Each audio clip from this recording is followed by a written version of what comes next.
Hey, how's it going everyone? Welcome back to the channel, and today we have one here from DeAgostini in 1/72nd scale diecast. It is, as you can see, one of those cheaper magazine type ones. This is still in the packaging that you normally get them from, wherever you get them from.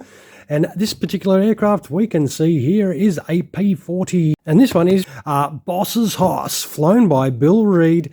He would score 3 aerial victories while in the Flying Tigers, and a further 6 while flying with the United States Army Air Force after the Flying Tigers were disbanded in 1942. Now, in December of 1944, though, Reed's aircraft was either damaged by enemy fire or it actually ran out of fuel, causing him to bail out of his aircraft.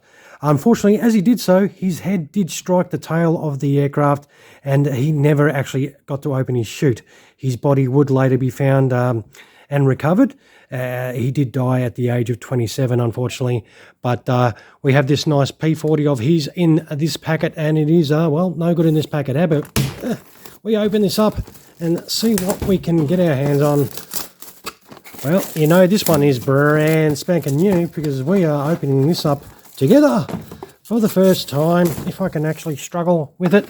So it does come with this little cardboard area that we'll throw away, get rid of that plastic, and that is the pretty cool P-40 sitting in this normal packaging. And it does come with the magazine, of course, which does have some really detailed pictures. I did get these, as you've noticed, a couple of these from a seller in Japan, and all the magazines do have is Japanese writing in them, but they have some pretty cool pictures in there which can be, you know, looked at.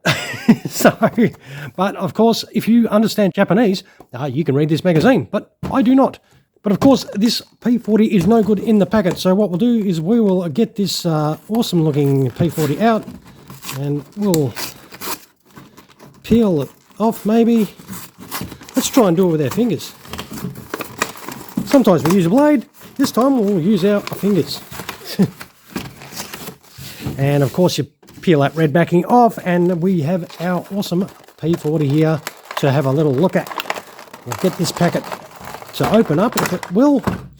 Boy, that was nice and noisy for you. And there is that awesome little model.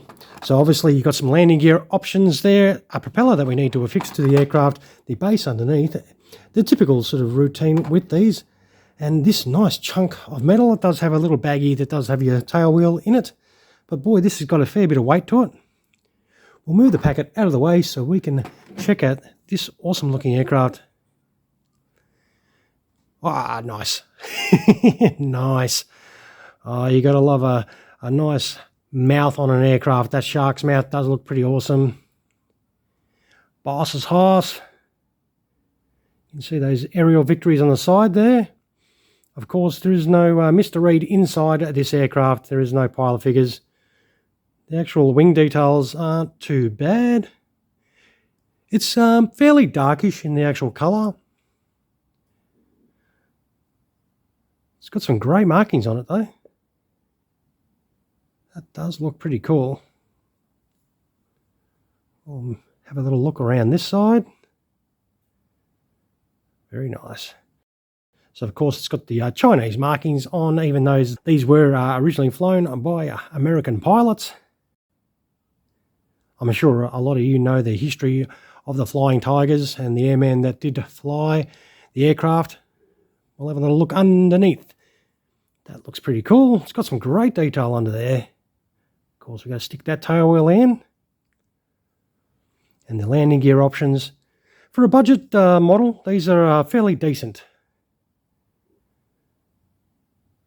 But yeah, no, that's definitely very nice. All right, what we'll do is we'll chuck some landing gear options on this and we will come right back and have a look at a more of a completed aircraft. Alrighty, here we have the Curtiss P-40 Warhawk set up for in-flight. So straightforward, you just put your retracted landing gear options in there. You put that fuel tank there. Very easy. The closed off tail wheel section in that piece right there. And of course, you do put your propeller on, which does spin very nicely if I can get my fat finger to spin it. And then you put the aerial on the spine there, and that is job done for in-flight. And this is how your awesome P-40 will look in flight. And boy, I love that shark's mouth on the front. That does look super cool.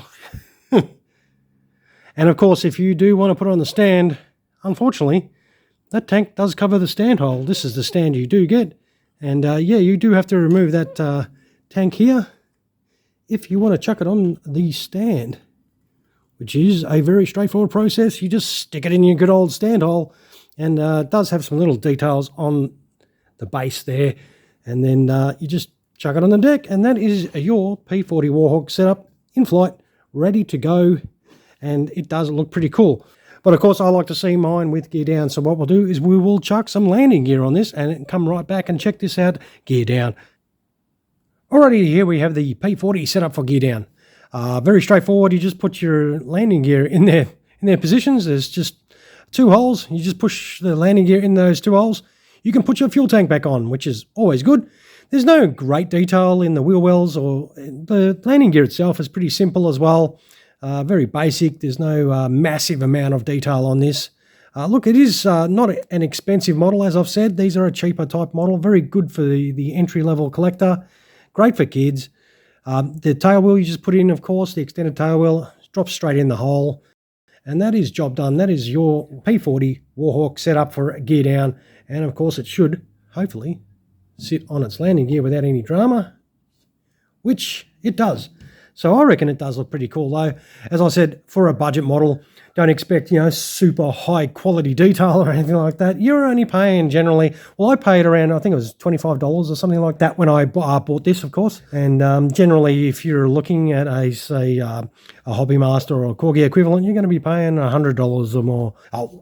In Australia, that is. I'm not sure what it's like around the rest of the world, but yeah, these are sort of a quarter to a third of the price than your more well-known brand names. But what we'll do is we'll wind up this video. So if you enjoy this at all, throw us one of those somewhere down there, of course. And of course, feel free to subscribe to the channel if you've yet to do so. I'll take some happy snaps of this. You can check them out at the end of the video. Well, once again, thank you so much for checking out another one of our videos. I hope you enjoyed this DeAgostini P-40 today. All right, everyone, thank you once again for watching. You all have an awesome rest of your day. Cheers.